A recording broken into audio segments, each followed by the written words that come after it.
Radio Laser fait la part belle à la scène locale. Les artistes à ne pas rater.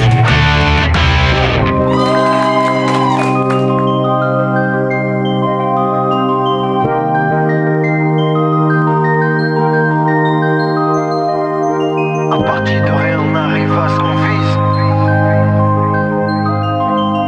À partir de rien, on arrive à ce qu'on vise. Au cours des années 80, la société française a pris conscience que les immigrés vont rester. Des mesures sont prises pour faciliter l'intégration des étrangers déjà présents. Les immigrés et leurs enfants sont devenus une des composantes de la France arc-en-ciel.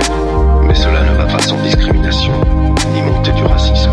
L'antiracisme devient une valeur importante pour une partie de la jeunesse. Vous les connaissez maintenant, ce sont nos deux invités de la scène locale cette semaine, DJ Kruger, Steve Austin, un album Looperman, un album qu'il faut absolument aller découvrir. On a fait une belle introduction lundi et mardi et vous retrouvez ça sur radiolaser.fr, catégorie dans la scène locale pour réécouter les podcasts. Maintenant on va s'intéresser à des morceaux, notamment Parti de rien qui a retenu mon attention. Est-ce que c'est un morceau qui s'adresse à celles et ceux qui subissent encore du racisme en France ? Oui, carrément. Je pense que... Une question qui reste hélas d'actualité. Oui, carrément. Dans le dernier album de Mobb Deep, il y a un morceau où il dit je lève mon doigt contre les racismes. Bon, voilà, en fait, en gros, c'est ça. Oui, je pense que on a été baigné là-dedans.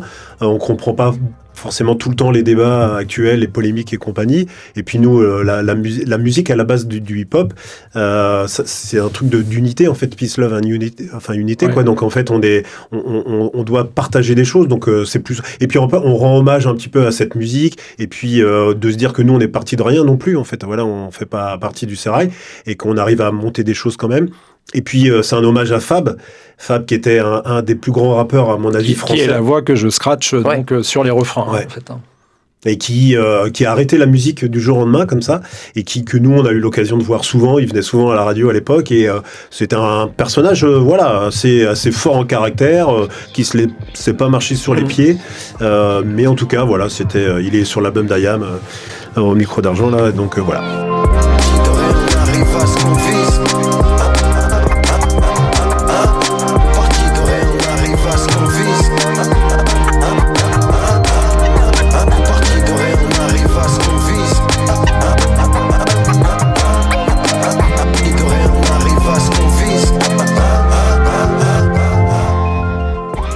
Alors il y a un titre, je vais dire le nom de l'année en français parce que je me sens pas de le faire en anglais.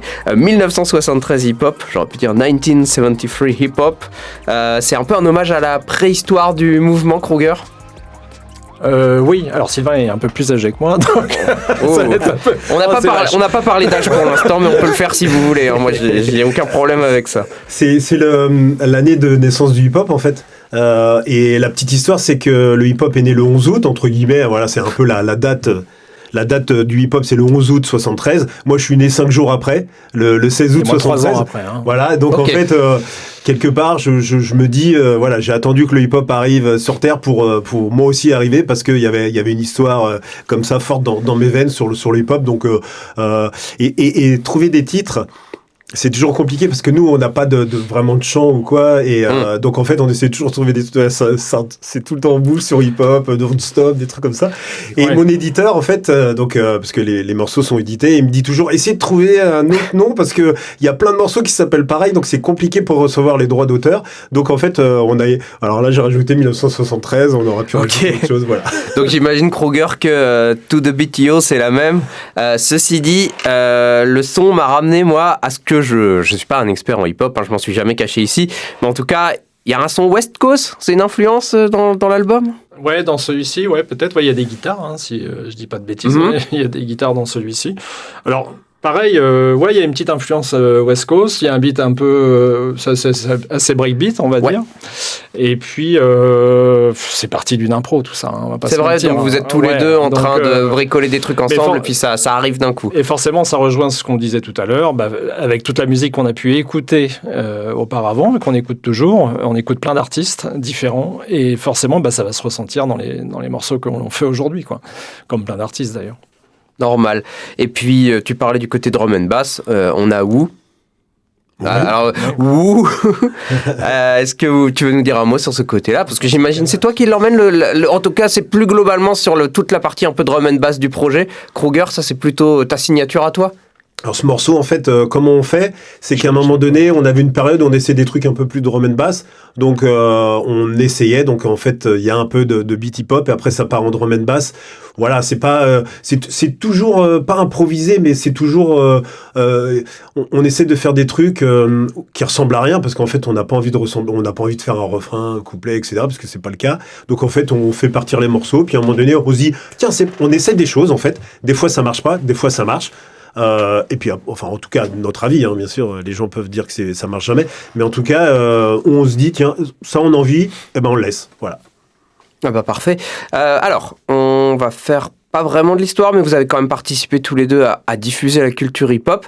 Cela, je pense, avec notamment Black Swing, donc une émission de radio qui était produite ici et qui a été envoyée sur bien des radios associatives un peu partout en France. C'est une histoire dont tu as déjà beaucoup parlé, mais qui fait carrément partie de l'ADN de Radio Laser, ça c'est important de le notifier.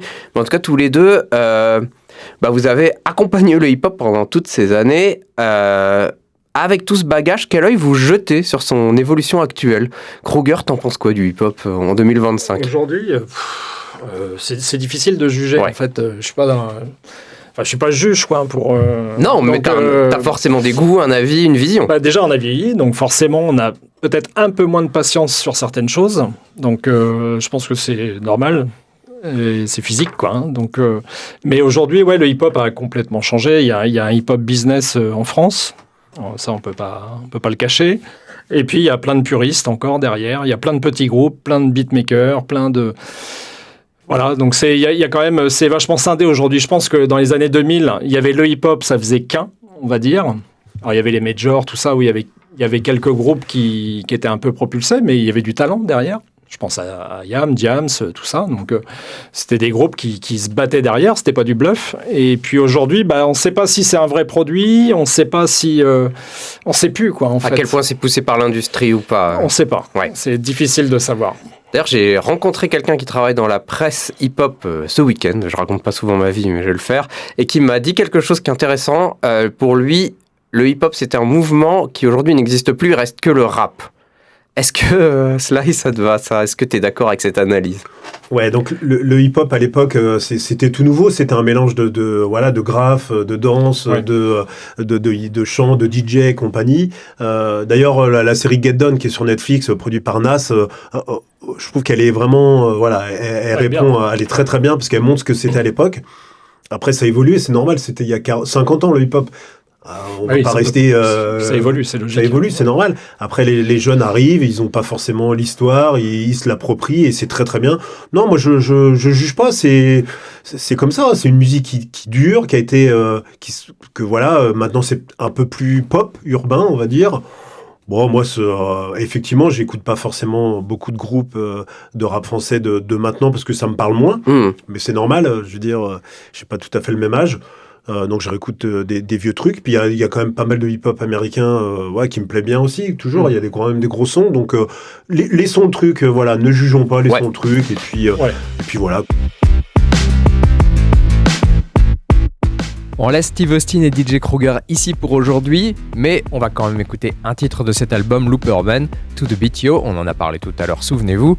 Et puis demain, je demanderai aux deux musiciens s'ils ont suivi l'évolution d'artistes comme Nas, Rimka, qui étaient aussi là quand ils ont commencé dans le hip-hop. Le rendez-vous est pris.